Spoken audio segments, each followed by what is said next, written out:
안녕하세요. 은하 스타입니다. 오늘도 이인영님에 대한 소식을 전해드리려고 열심히 영상을 준비를 해봤습니다. 하나하나 차근차근 설명을 해드리겠습니다. 12월 31일 2020년의 마지막 날 영님이 MBC 가요 대축제에 출연을 한다는 아주 반가운 소식이 있었죠. 저는 아직도 기분이 굉장히 좋습니다. 이 기분이 쭉 31일까지 갈 것 같습니다. 구독자분들도 댓글로 기쁨을 굉장히 많이 표현을 해주셨는데요. 영님을 응원해주는 팬이 이렇게 많아 영님은 굉장히 행복한 사람 같습니다. 사랑의 콜센터가 새롭게 단장을 하여 1월에 찾아오잖아요. 1월에는 새롭게 단장을 하고 요일도 변경을 해서 찾아오니 사콜은 그때 챙겨보시면 됩니다. 뽕숭아 학당은 이번 주에도 합니다. 자가격리가 끝난 후 촬영이라 기대감이 굉장히 높아져 있는 상황인데요. 지난주에 살짝 공개가 됐었죠. 멤버들이 연말 파티를 하는 모습이었습니다. 임영님 웃는 모습이 굉장히 많이 나와서 기분이 참 좋았는데요. 영님의 과거 아르바이트 했던 시절의 이야기도 나와 팬들 사이에서 굉장히 화제입니다. 하나하나 알아보도록 하겠습니다. 그 전에 은하스타 구독을 아직 누르지 않으셨다면 구독과 좋아요 부탁드립니다. 뽕숭아 학당이 2020년 한 해 시청자들에게 흥의 기운을 전달하느라 쉬지 않고 열심히 일한 임영님과 트롯맨들을 위한 연말 파티를 개최합니다. 언뜻 봐도 준비가 굉장히 많이 되어 있습니다. 파티 분위기가 물씬 풍기죠. 오는 30일 수요일 밤 10시에 방송될 TV조선의 뽕숭아 학당 32회는 임영웅, 영탁, 이찬원, 정동원, 장민호, 김희재가 뽕숭아 학당에서의 첫 연말을 맞아 풍성한 즐거움이 가득한 연말 파티 특집으로 선사합니다. 임영웅님과 트롯맨들은 추억을 떠올리는 겨울 에피소드부터 선물 쟁탈전에 이르기까지 다양한 매력이 어우러져 굉장히 유쾌만발한 현장을 선보인다고 하는데요. 지난주 자가격리를 마치고 건강한 모습으로 재회했던 임영웅님과 트롯맨들이 아기자기한 소품으로 꽉 채워진 파티 장소에 도착을 한 후 설레임의 감정을 말을 합니다. 이어 각자 겨울의 추억과 관련된 에피소드를 털어놓으며 뽕생 극장이란 코너를 통해 그 당시를 재현한 연기에 도전을 합니다. 트롯맨들 연기에 굉장히 많이 도전을 하네요. 탑6의 불꽃 연기력이 폭발한 가운데 상황에 과몰입한 멤버들이 생각지도 못한 애드리브를 계속 추가해서 촬영장에 웃음 폭탄을 안겼습니다. 더불어서 탑6는 각자 추억에 어울리는 겨울 노래를 선곡해서 6인 6색의 레전드 명품 무대를 선보여 귀호강을 하게 해준다는데요. 굉장히 기대가 되네요. 뽕숭아 학당에서 임영웅님과 트롯맨들이 노래를 부르는 모습을 보기 힘들었습니다. 이 말이 팬들 사이에서 조금 많았는데요. 노래 잘하는 임영웅님과 트롯맨들을 왜 노래를 많이 안 시키냐? 그전처럼 노래 많이 부르는 모습도 보고 싶다 등등 이런 말들이 굉장히 많았습니다. 사실 그렇죠. 노래하면 1타인 임영웅님을 데려다 놓고 노래를 안 부르는 건 굉장히 아쉬운 일이죠.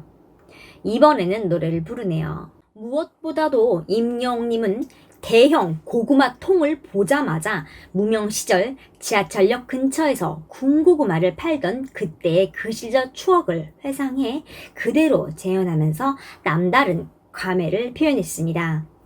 임영웅님이 말하길 그 거리에서 그 일대에서 가장 장사가 잘 됐다. 하지만 항상 마진이 남지 않았다고 밝혔습니다. 임영웅님의 오픈 사연이 무엇일지 궁금증이 굉장히 높아지고 있습니다. 여러분 다들 아시겠지만 장사는 목이 굉장히 중요하잖아요. 어떤 곳에 자리 잡느냐에 따라서 성패가 갈리죠. 임영웅님이 군고구마를 팔던 곳은 목이 굉장히 좋았던 것 같습니다. 그도 그럴 것이 지하철역 근처에서 했대요. 명당이죠. 그래서 장사가 잘 됐는데 마진이 안 남았다니 이게 대체 무슨 일일까요? 임영웅님이 다 먹은 것일 수도 있겠죠. 호박고구마 호박고구마 다들 아시죠? 탤런트 나문희님이 한 시트콤에서 호박고구마라고 외쳐서 굉장히 화제가 됐던 말인데요. 이거를 임영웅님이 뽕숭악당에서 흉내를 내서 난리가 나고 화제성이 엄청났죠. 지금 봐도 너무 재밌고 너무 잘했습니다. 이런 거 보면 임영웅님 고구마랑 묘한 인연이 있는 것 같습니다.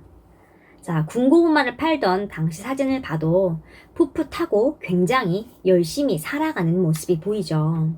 군고구마는 보통 날씨가 추운 겨울에 많이 하잖아요. 날이 추우니까 실내에서 다른 일을 할 수도 있었는데 영웅님은 여러 가지를 해본 것 같습니다.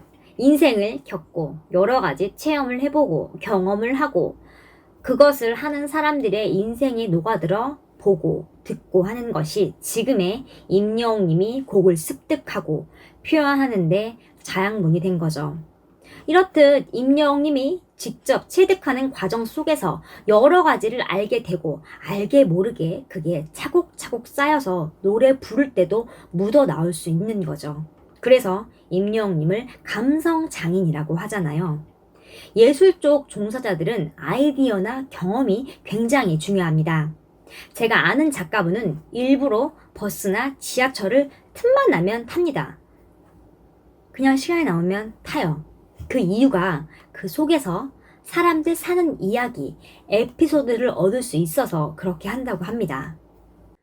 또 고구마를 팔다 보면 사람을 상대하기 때문에 숫기도 생기고 성격도 외향적으로 조금씩 바뀌게 되죠. 이런 크고 작은 임영웅님의 경험들이 수많은 사람들이 지켜보는 무대에서 분위기를 띄우며 노래를 부를 수 있는 힘의 원천이 된 거죠. 어찌 보면 임영웅님의 인생 자체가 최고의 가수가 되기 위한 하나하나의 밑거름이 아니었나 싶습니다. 인생 블럭들을 하나하나 맞춰보면 결국 미스터트롯 진, 그것을 넘어 한국 가요계의 별, 더 나아가 K트롯의 주역, 이런 수식어들의 밑바탕이 된 거죠. 이건 제가 하는 말이 아니라 각종 언론에서 앞다투어 임영웅님 앞에 붙이는 수식어죠. 준비된 가수라는 말이 딱 어울리는 임영웅님입니다. 또 임영웅님과 트롯맨들은 처음 함께하는 연말을 맞아 서로를 위한 선물을 준비하는 훈훈함도 보이는데요. 각자 준비한 선물을 차지하기 위해 의자 뺏기까지 벌인 탑6가 치열한 선물 쟁탈전 끝에 원하는 선물을 차지할 수 있을지 기추가 주목되고 있습니다. 굉장히 기대가 되네요. 본방사수를 꼭 해야겠습니다. 오늘 소식은 여기까지입니다.